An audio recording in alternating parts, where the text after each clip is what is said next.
हर हर महादेव। कहते हैं जब तक बुलावा नहीं आता तब तक यहाँ जाया नहीं जा सकता। और अगर आपको भी उज्जैन नगरी से श्री महाकाल का बुलावा आ गया है तो चलो पहली बार एक साथ चलते हैं और देखते हैं कि कहाँ रुक सकते हैं, कैसे दर्शन कर सकते हैं, भस्म आरती की बुकिंग कैसे होगी, फूड और लोकल ट्रैवल कैसे कर सकते हैं। सो हम भी पहुँच गए महाकाल के दर्शन करने। बोलो हर हर महादेव। हमारी train Hazrat Nizamuddin railway station से थी। हाय, मैं हूँ सारा और मैं अपनी फैमिली के साथ पहली बार उज्जैन सफ़र करने जा रही हूँ। ये ट्रेन ऊना से इंदौर तक चलती है क्योंकि मेरी फैमिली चंडीगढ़ से हमें ज्वाइन करने वाली थी और हम लोग दिल्ली एनसीआर में रहते हैं, सो हमने दिल्ली से उनको ज्वाइन किया। ये फ्राइडे रात की ट्रेन थी और 11:30 बजे हमने इसको बोर्ड किया। बोलो जय महाकाल। ट्रेन की जर्नी एंजॉय करते हुए बेस्ट टाइम की बात कर लेते हैं। अक्टूबर से मार्च प्लेजेंट होता है और आप भी इस टाइम ज़रूर प्लान कर सकते हैं।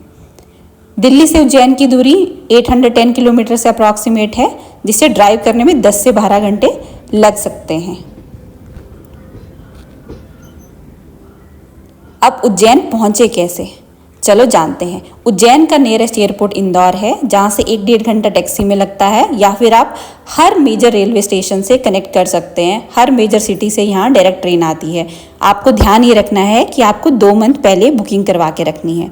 और सुबह हम 12:30 बजे दिन के पहुँच के उज्जैन नगरी। हर हर महादेव, जय महाकाल।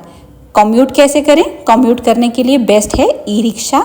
ये लोकल ट्रैवल करने के लिए अफोर्डेबल भी है और अच्छा भी लगता है। हमने जुलाई के लास्ट मंथ में और लास्ट वीक में ट्रैवल किया। वेदर यहाँ पे बहुत अच्छा था। हम सबसे पहले चले गए अपने होम स्टे की तरफ और वहाँ पे हमने 2 रूम्स बुक किए थे एसी, क्योंकि ये बजट ट्रैवल था और हमें 4000 के आसपास का इसको बजट पड़ा। फिर सब लोग नहा धो के रेडी हो गए महाकाल जी के दर्शन करने। ड्रेस कोड की बात कर लें तो लेडीज़ के लिए सूट सलवार और full shirt kurta dhoti gents के लिए। हमने ई रिक्शा किया काल भैरव जी के लिए और पहला स्टॉप हमारा हुआ लंच के लिए, क्योंकि दिन हो चुका था और लंच टाइम हो चुका था।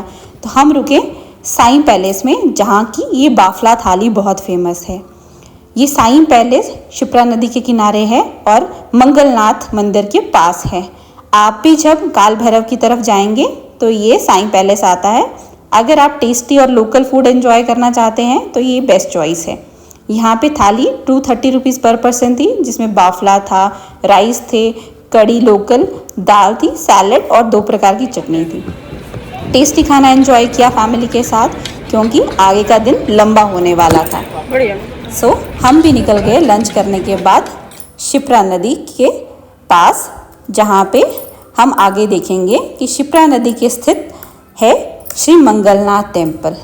और आप यहाँ देख ही सकते हो इसकी झलक। ये श्री मंगलनाथ टेम्पल है और ये मंगल दोष की पूजा के लिए बहुत ही फेमस है। अगर आप आएँ, आपके पास समय हो तो आप भी मंगल दोष पूजा करवा सकते हैं। बस आप सुबह जल्दी आइएगा क्योंकि भीड़ बहुत लंबी होती है। अब हमारा पहला स्टॉप था श्री काल भैरव टेम्पल, जो 7 से 8 किलोमीटर है श्री महाकाल टेम्पल से और यहाँ की फेमस डेस्टिनेशन में से एक है। कहा जाता है कि उज्जैन के दर्शन तभी कंप्लीट होते हैं जब श्री काल भैरव का आपको दर्शन होते हैं। वीआईपी टिकट 500 रुपीज़ की है और आप लोकल लाइन में भी लग सकते हैं। हमने भी सोचा कि हम भी लोकल लाइन में लगते हैं, जो फ्री एंट्री होती है, बट यहाँ समय ज़्यादा लगता है। सिर्फ 3 से 4 घंटे हमें भी लगे। हम 3 बजे लाइन में लगे थे और 6:30-7 बजे के अराउंड फ्री हुए। ये भीड़ और ये श्रद्धालु आप देख ही सकते हैं। सो अगर आप आएँ तो थोड़ा टाइम निकाल के आएँ। हमने भी श्री काल भैरव की ब्लेसिंग्स ली और हम निकल पड़े श्री महाकाल जी के दर्शन करने। ऑलरेडी शाम हो चुकी थी, जुलाई का लास्ट वीक है, बट मौसम बहुत ही अच्छा था। वीकेंड में भीड़ का सामना तो करना ही पड़ेगा। हमने ई रिक्शा की सवारी करी और हम पहुंच गए श्री महाकाल 7 बजे के आसपास, जहां पे ऑलरेडी आरती हो रही थी और बाहर स्क्रीन पे हमें दिख भी रही थी।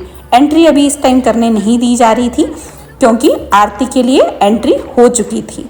सो हमने भी भीड़ को देखते हुए और महाकाल की झलक देखने के बाद हमें भी पता चला गया कि आरती कंप्लीट हो चुकी है और हम भी लाइन में लग गए वीआईपी टिकट लेने, जिसको बोलते हैं शीघ्र दर्शन। शीघ्र दर्शन से पहले हमने प्रसाद लिया, क्योंकि हम फर्स्ट टाइम जा रहे थे, हमें नहीं पता कि प्रसाद चढ़ाया जाता है, अंदर चढ़ने देते हैं, तो हमने भी प्रसाद ले लिया।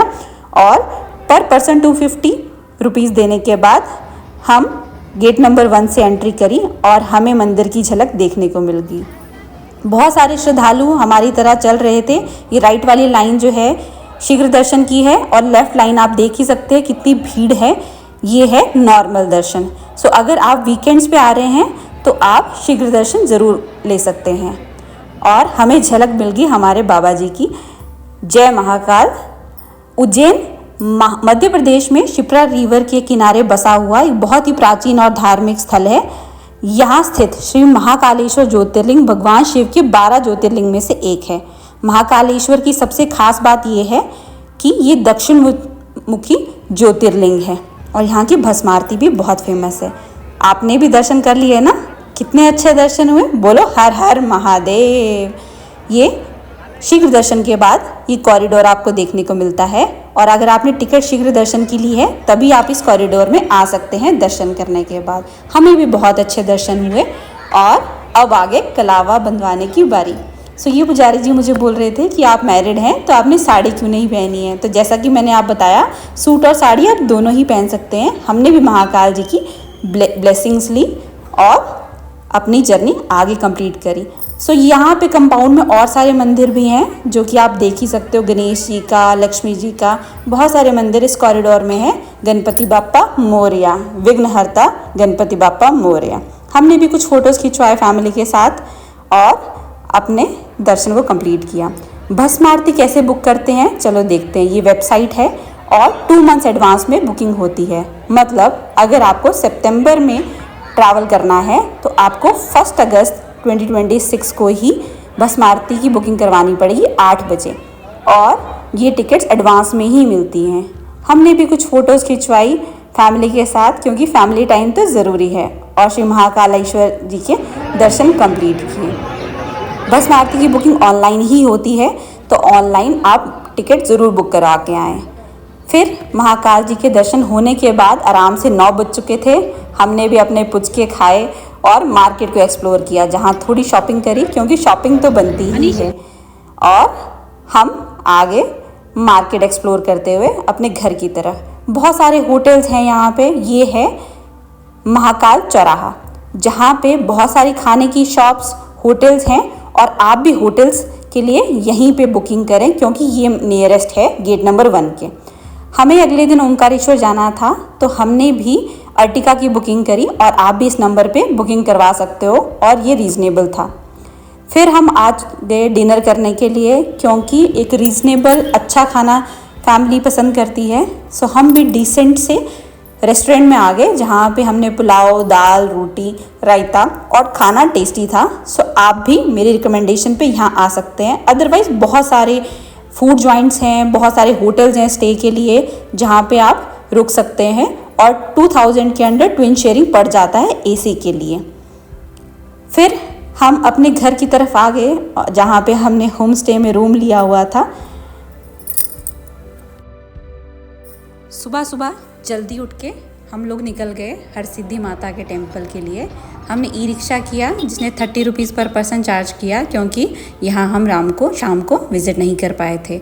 और ये एक शक्तिपीठ है, सो हमने भी सुबह सुबह लाइन में लग के माता जी का आशीर्वाद लिया। और शिव जी का भी मंदिर है यहाँ पे, और एक बहुत ही सुंदर आर्किटेक्चर बोल सकते हैं, जहाँ पे बहुत सारे दिए शाम को जलाए जाते हैं और यहाँ की आरती भी बहुत फेमस है। सो आप भी आएँ तो अगर शाम को टाइम है आपके पास तो ज़रूर आएँ, ये नज़ारा देखने का ही होगा। इसके बाद ये गेट नंबर 4 के पास है हरसिद्धि माता मंदिर, और हम भी पैदल चलते चलते चल पड़े राम घाट की तरफ। हमने भी नज़ारे सुबह सुबह के देखे। सिंस ये बारिश का मौसम था तो बारिश तो नहीं हो रही थी, पर वेदर बहुत ही अच्छा था। और ये है महाकाल कॉरिडोर। सुबह सुबह हम यहाँ से क्रॉस करते हुए हमने भी सुंदर सुंदर जगह को विज़िट किया, और ये नज़ारा शाम को देखने वाला होगा, क्योंकि लाइट और साउंड्स भी होते हैं यहाँ पे। तो लाइट्स में तो इसका नज़ारा बहुत बढ़ जाता होगा। कुछ फ़ोटोज़ खींची और महाकाल जी के फिर से दर्शन किए। और इसको देखते देखते हम भी अपने होटल की तरफ चलने लगे। एक चीज़ ध्यान देने वाली है कि हमें जब भी शीघ्र दर्शन का विजिट करना है या टिकट बुक करनी है तो ऑनलाइन भी होती है, ऑफलाइन भी होती है। और यहाँ पे संध्या आरती और श्यान आरती भी होती है, जिसकी आप ऑनलाइन टिकट ले सकते हैं, तभी आपको एंट्री मिलेगी उस टाइम पे। वीआईपी टिकट से आप वो आरती अटेंड नहीं कर सकते या शीघ्र दर्शन से वो आरती अटेंड नहीं कर सकते। सो बोलो जय महाकाल। हमारा ट्रिप संपन्न हुआ और ये सारी इन्फॉर्मेशन आप भी यूज़ कर सकते हैं। फिर मंदिर के बाहर ही ब्रेकफास्ट पॉइंट्स भी थे, जहाँ पे मार्केट है। ये सुबह 6:30 बजे का नज़ारा है। देखो कितनी भीड़ है संडे को। हमने भी कुछ आलू बोंडा लिया, चाय ली और हल्का सा नाश्ता के लिए ट्राई किया। कुछ शॉपिंग की चीज़ें मुझे दिखी, मैंने कॉर्ड सेट लिया, हस्बैंड के लिए एक शर्ट ली और हम भी चल पड़े आगे के लिए। ये अगेन महाकाल चौराहा है। ये सुबह का नज़ारा है और आप देख ही सकते हो, ये गेट नंबर 1 के पास है। यहीं पे सारे स्टेज हैं, यहीं पे सारे खाने पीने की भी सुविधा है और रेस्टोरेंट्स है। सो आप यहाँ लेंगे अगर स्टे तो आपके लिए वॉकेबल होगा और इजी भी रहेगा।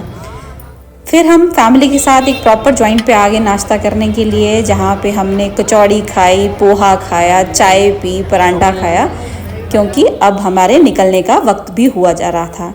तो आप भी ब्रेकफास्ट एंजॉय कर सकते हैं और इस तरह से आप अपना पूरा ट्रिप प्लान कर सकते हैं, सो दैट आपका ट्रिप भी अच्छा रहे और एक दिन में आप उज्जैन के मेजर पॉइंट कवर कर सकते हैं। सो हम निकल गए ओमकारेश्वर की तरफ। बोलो हर हर महादेव, जय महाकाल। और हमारा बजट पर पर्सन पड़ा बिलो 5000। आप भी ये ट्रिक्स अप्लाई कर से बजट फ्रेंडली स्टे बुक कर सकते हैं और उज्जैन महाकाल का ट्रैवल प्लान कर सकते हैं, जो कि मैंने स्क्रीन पे कुछ स्नैपशॉट्स लगाए हुए हैं, जिससे कि अगर आप पहली बार आ रहे हैं तो एक डिसेंट बजट में अच्छा प्लानिंग हो सकती है। बोलें जय महाकाल, हर हर महादेव। और अगर आपको वीडियो अच्छा लगा हो तो मुझे कमेंट करके या लाइक करके ज़रूर बताना। जय महाकाल, जय महादेव।